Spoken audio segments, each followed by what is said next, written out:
So let's talk about the city council. So the city council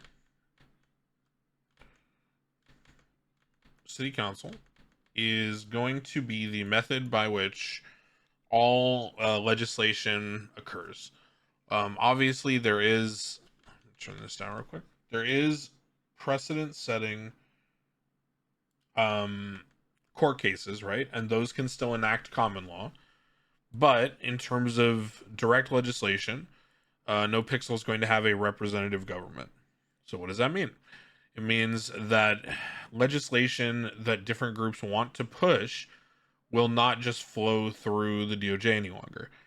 The goal here is to have representation for pretty much every group, right? So whoever you are on NoPixel in terms of a character, your character will feel like, or at least they should feel like, the goal is that they have someone speaking on their behalf in the city council. So basically, this is some background just talking about the fact of the sanguine conflict, the proverbial straw that broke the camel's back, continues the cascading erosion of trust in the government that leads to a full collapse, which is sort of the lore that we've agreed upon.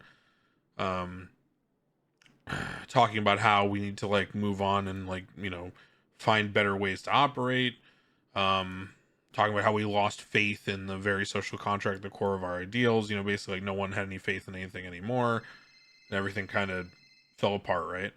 Um, so we now have a representative democratic system of government.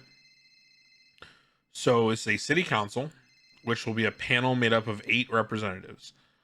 So they are the following: the sitting mayor. Should do this. How do I do this? Reports.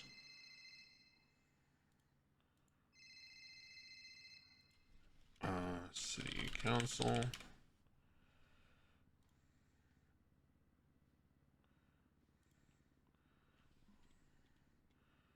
So the sitting mayor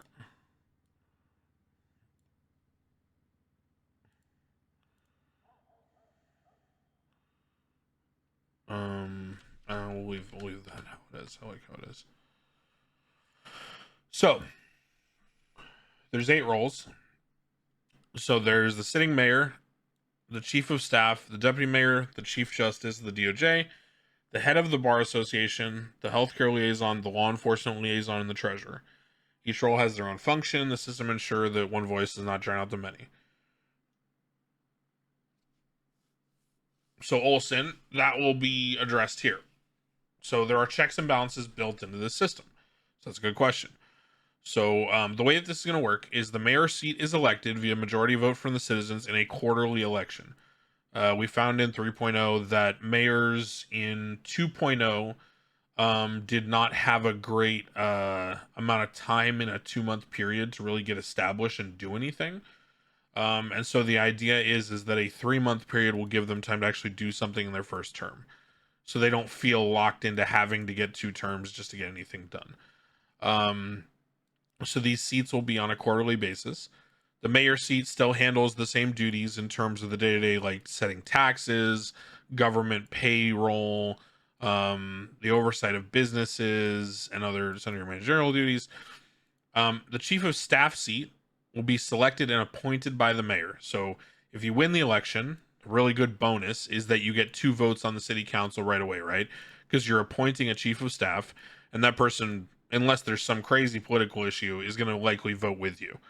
So this position will carry out the mayor's goals on a day-to-day basis, acting as an evangelist for the mayor's principles. So these 2 are kind of like a voting block already, right? So you already have 2 votes. The deputy mayor seat will be held by the runner-up of the mayoral election. So this is meant to provide like some really cool RP. It also means that the people who pushed for the second candidate, the runner-up in the mayor election, if it was really close, they now have more of a voice. Because there were some elections in 3.0 where it was like, somebody lost the mayor vote by like 15 votes, right? And then it's like, well, fuck, like 48% of the city wanted this guy, and now they don't get shit. And it's also just really good political RP because you'll see soon how the voting blocks work out. These 3 might have to work together to get shit done, right? which is interesting because these two might have a really like contentious election. So there's really good dramatic like House of Cards style role play potential all in here, right? Chief Justice seat will oversee the Department of Justice. This seat will be appointed by the federal government. No news there. Same as always. Chief Justice is an OOC non-corrupt position. It's a balanced position for the server. So, that's something where you're not allowed to be corrupt. It has more responsibility than just the roleplay element. So you are locked into sort of acting in the best interest of civilians or whatever. Treasurer seat. This will be applied for. Interviews will take place led by the Chief Justice of the DOJ as well as an exploratory committee. This position will be merit based, and the applicant's competency in fiscal policy and budget oversight will be key to their hiring. This is another sort of, we'll call it a balance position. This is a check and balance on these three, right? So the idea is in 3.0, there was a lot of unchecked corruption because there wasn't really a mechanism to stop it, and there wasn't really a mechanism to slow it down. So the idea here is that if the mayor wants to embezzle money, or the deputy mayor, or the chief of staff, or some combination of these three, they have to get it through the treasurer. And if the treasurer is an OOC non-corrupt position, selected by an OOC non-corrupt position, it means that you have to be clever with what you do here, right? So if any of these guys are going to be corrupt and try to get money embezzled or try to get one over on the government, it'll have to be done in an intelligent way that's more clever and less sort of brute force. And so that's reflected in the balance between this non-corrupt OOC position versus these corruptible in-character positions, right? So the head of the Bar Association will be the Civilian Oversight Board, and he'll head that group, right? This position will also be OC non-corrupt for very obvious reasons, right? You don't want a corrupt lawyer, overseeing PD punishments. That just sounds fucking ridiculous. So these three seats are OOC non-corrupt, right? These three seats can be corrupt, right?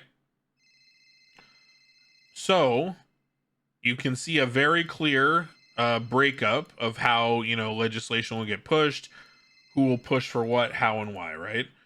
I'm intentionally just not answering the phone right now because I want to get through this. So you can see there's a very good opportunity for RP here, where if these people want to push something through that's kind of sneaky or embezzling or whatever, they'll have to convince some of these people to go along with them, right? Now finally, the final two seats are going to be healthcare liaison, which is a majority vote by those in the healthcare field. So it'll be an internal vote limited to doctors, EMS, and psych. And then the same with law enforcement, who will be elected via majority vote by members of PD and members of the Department of Corrections. So those are the 8 seats. Now you'll notice each seat has one vote. In the event of a tie, the mayor's vote will decide any outcome. Now finally, the federal government does have veto power. So if management wants to step in and veto something, they can. But it can only be exercised against decisions commanding less than 6 of the 8 seats. So if something barely passes and the federal government thinks that it's bad for the city or whatever, then they could veto it. But if something passes with 6 of 8 votes voting for it, then the federal government can't do anything about it. City council will meet regularly to discuss proposed ideas, legislation, and challenges that come their way, uniting voices from across the state for the health and benefit of the group, blah, blah, blah, blah, blah. Does this give the council impeachment powers? Impeachment powers are discussed in the Constitution, and impeachment would happen under the DOJ as a hearing like it did before. That would be one of the roles of the Chief Justice as a OOC appointed non-corrupt position is to oversee impeachment hearings for corruption, that's negligence, etc., etc., etc. Because you could be a treasurer and be OOC non-corrupt and still be grossly negligent, right? You could be like really bad at your job. Like that's fine. That's not like corruption. Any plans on how much time the federal government had to veto one of these 3.0's getting the OK often took for a long time? Yeah, that's because all legislation went through the Senate. That's why it took a long time. And it was all always about trying to get feedback. Here it would only come up in very rare, situations. I don't think that'll be an issue at all. So yeah, that is the city council. And I think that it's fairly well balanced because you can just, if you just mock up election scenarios in your head, right, which is what I tried to do when I was working on this. Haleko, thanks, man. So one of the things you can mock up in your head is like, let's say the mayor puts forth legislation regarding, some minor thing, right? And it goes kind of against like law enforcement and doctors, right? So automatically there's 2 votes against them. Let's say the deputy mayor, even though he disagreed with the mayor in the election, agrees on this small thing, right? So now you've got 3 in favor, 2 against, 3 to vote, right? So these guys, if they can work together, have a very strong voting block. Because remember, the tie goes to the mayor, right? So if these 3 work together, all you need is 1 vote of these 5 like civilian government roles to get going? something through, right? So it's a very good chance for stuff to get pushed. And